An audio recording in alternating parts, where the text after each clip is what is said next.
to talk about certainly over the next couple of hours. We're going to get started with that big change in temperatures, big temperature swing to say the least. Kansas City today coming in at 75 degrees. That's a good 10 to 15 degrees above average.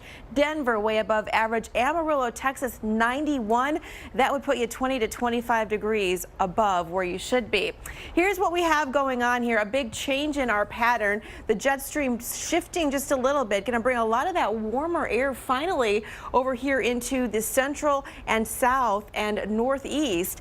And that is going to feel very welcome, but don't get too used to it because we are looking at kind of a short-lived event here as that cold air is going to be returning, especially to the south as we get into the weekend. So you'll notice here in the blue that big dip once again over the weekend. Our warmer air building back here in the west, still staying relatively warm here in the northeast, but that itself will change as well by the time we get into next week. So enjoy it while it lasts. Places like Chicago, I know it is certainly welcome for you. Your highs were in the 30s earlier this week, but looking at tomorrow, a high of 71 for you, so a good 15 to 20 above average there in Chicago. Denver at 75, well above average in Oklahoma City, also feeling very nice in the low 80s.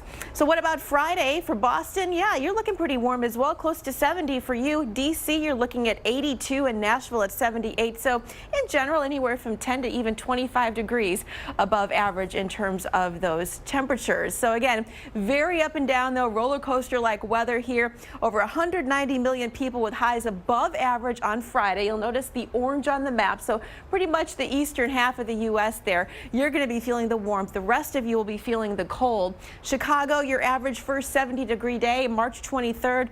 Definitely running behind schedule, aren't we? 71 degrees on Thursday, though. The last time you were above 70 was way back last October. So again, feeling very comfortable, at least temporarily.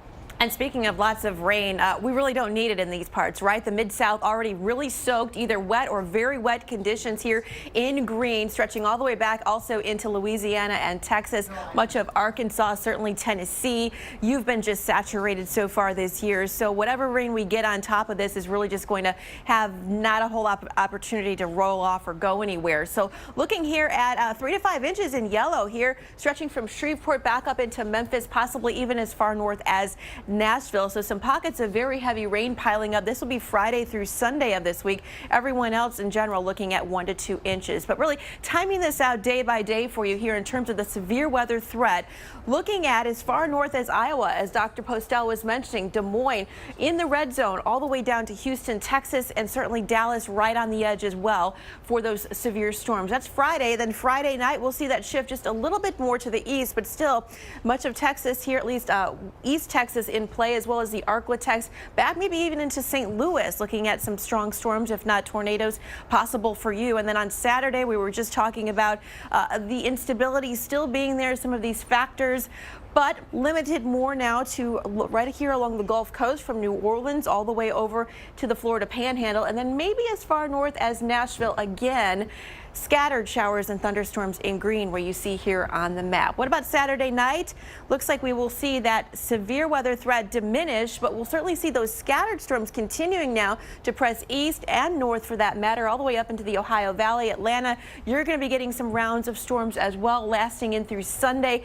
That goes for the Carolinas as well. So we'll track this out. Eventually, all of this working its way up the East Coast, which is not great news.